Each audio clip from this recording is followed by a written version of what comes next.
Go Island is brought to you by German Auto Import Network. Incinerator plants at Duke Point, wildlife trapping and management, as well as a commercialized growing operation, all up for discussion today with Nanaimo Mayor John Rattan. Paintball with a twist near Ladysmith, the Sensible BC campaign, and community Halloween submissions. That and more in the next 30 minutes.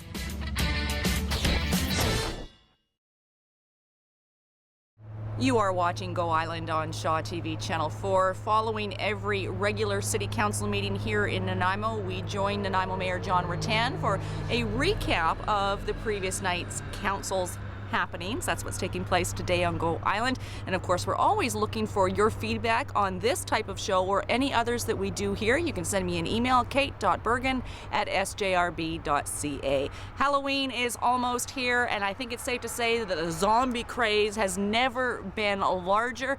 There are now games taking place just outside of Ladysmith that involves, well, shooting zombies with paintballs. Here's Todd Jones.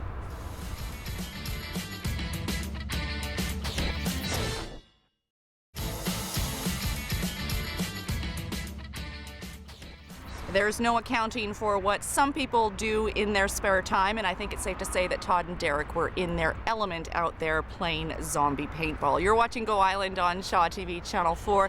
There was much debate at Monday night City Council around the issue of animal trapping and wildlife management, coming on the heels of some trapping of beavers in Lily Valley. Was that actually happening? Well, we understand there was some trapping going on with the beavers, and they were either trying to relocate them. The problem is that beavers don't relocate well, and in some cases, if they're introduced to an area that's already controlled by a more dominant beaver, there's a loss of life that usually follows. It just doesn't work.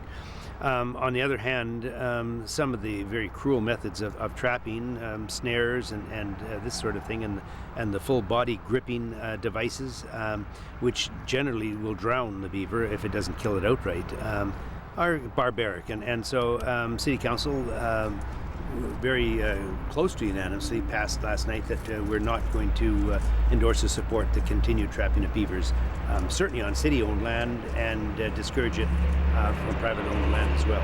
So there was some of that going on, and there was a bit of, well, we're not doing it, they are. No, we're not, they are. Some finger pointing back and forth, which is kind of irrelevant as to the who, as long as the practice is stopped. Where does the Wildlife Act come into it, and how does that override or work in conjunction with local bylaws that might be set up? Well, it supersedes any municipal bylaw. The provincial bylaw is obviously the one that controls it. It's as wildlife. There are communities, Surrey for one, that's passed a bylaw, but I don't know that it's actually been introduced and enforced at this point. And it's always subject to court challenge to make sure that it can stand up.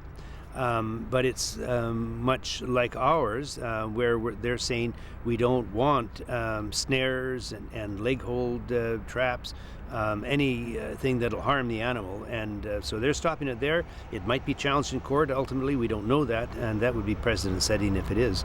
But for our part in Nanaimo, we just feel that's the wrong way to go. And we're looking at other ways, working with the province to see if there's other ways to control the beavers and make sure that is looked after in a safe and humane way. Just a little bit of process.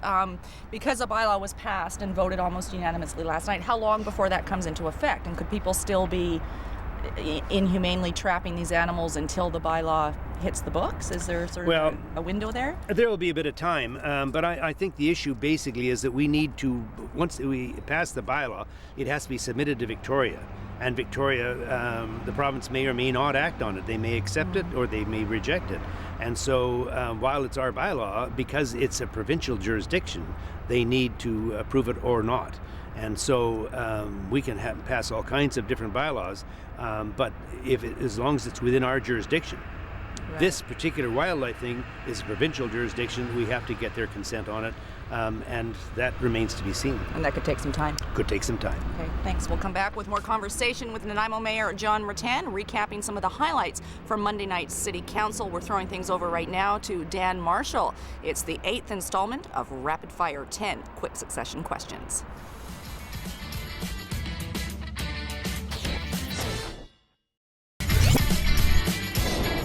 Still to come today on Go Island, decriminalizing marijuana in BC. 'Twas the night of Halloween and a road trip into the world of 3D golf. That and more still to come today on Go.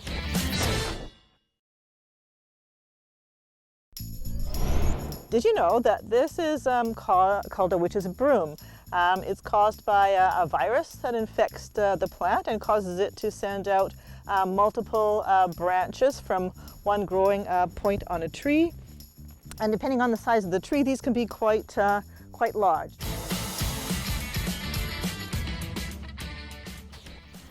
You're watching Go Island on Shaw TV Channel 4. We will continue our conversation with Nanaimo Mayor John Rattan a bit later on in this edition of Go. But as you probably know, there is a campaign underway in British Columbia. Sensible BC aims to decriminalize marijuana. We're going to look into that campaign with Dan Kahn in Victoria.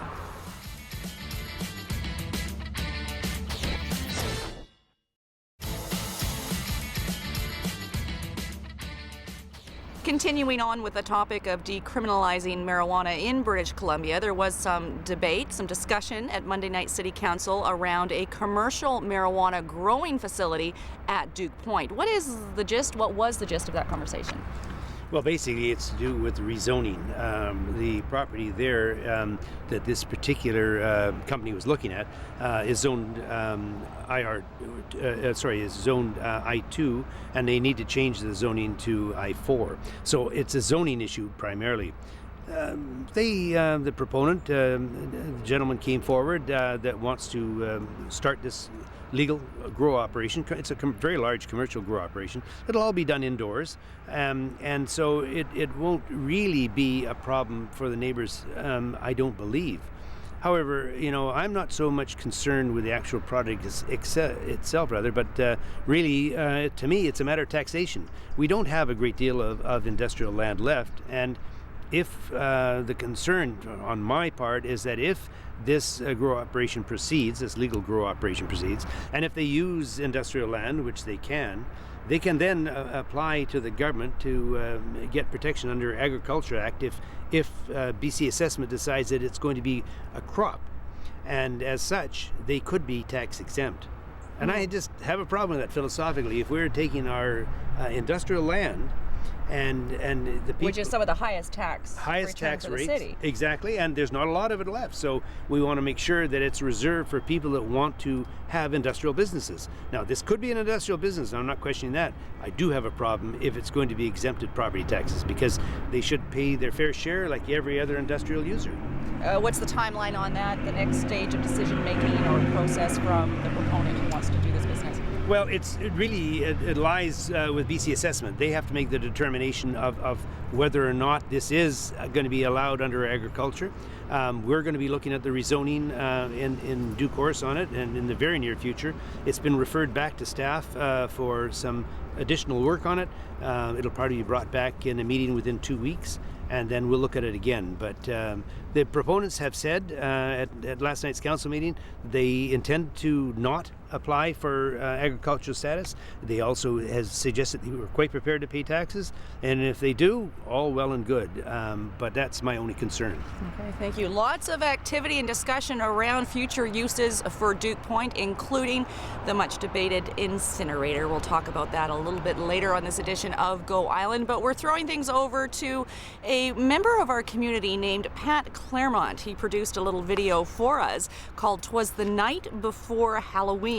The staff at Shaw TV didn't have any hands in this project, and it is something that we look to the community for on a regular basis. If you have a video that you've produced, we are interested in seeing it.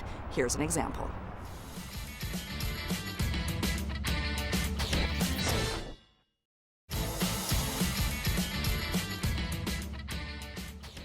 You're watching Go Island on Shaw TV Channel 4. It wasn't on the agenda at Monday night City Council, but it did not stop a few protesters, a handful of very passionate people opposed to the incinerator that is being discussed for location at Duke Point. And being discussed is perhaps a key point here, because there's no decisions that have been made, and we don't even know if it's been shortlisted yet as a spot where Vancouver wants to burn its garbage. Right.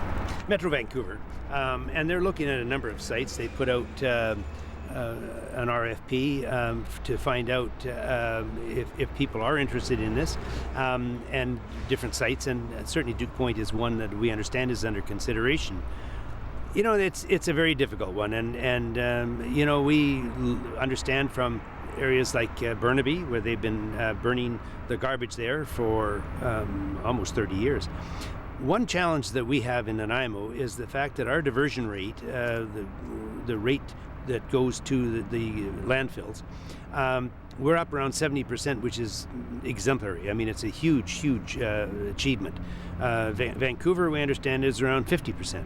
And so we're suggesting that maybe if they were a little more diligent in Vancouver and could increase and improve their diversion rate, maybe incineration isn't as big a thing as they see it. Mm-hmm. In any event, our concerns with incineration is, of course, odor and problems for the community, certainly around Duke Point.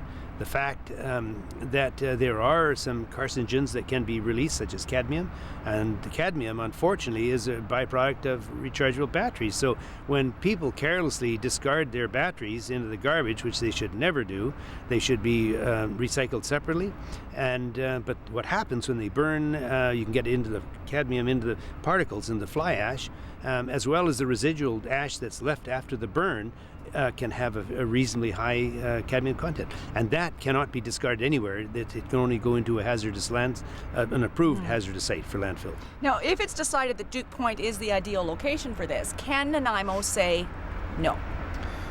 It's our understanding that we can say no if we wish, and you know, staff is now working on more information on it, and we see it's very important to try to make sure we have all the facts first. We want to make sure we understand the whole procedure and the risk to the community before we make a final decision. What's happening finally November the 15th? Kind of a key turning point? After November 15th, we're told Metro Vancouver will make a decision and make the results known. And at that point, we're going to see if we're in the final list. And then we'll start taking action depending on what the outcome is. Thank you. Throwing things over now to Dunya Tozy. It's a road trip that's got something to do with 3D golf in Coquitlam.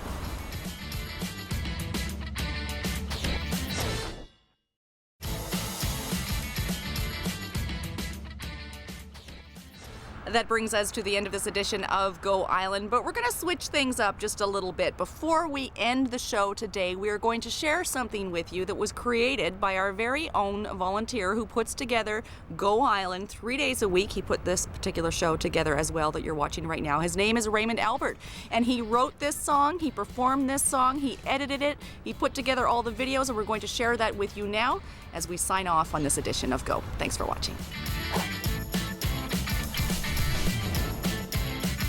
Go Island is brought to you by German Auto Import Network. Clothing supplied by Catwalk Fashions. Kate's Hair and Aesthetics provided by Maffeo Salon.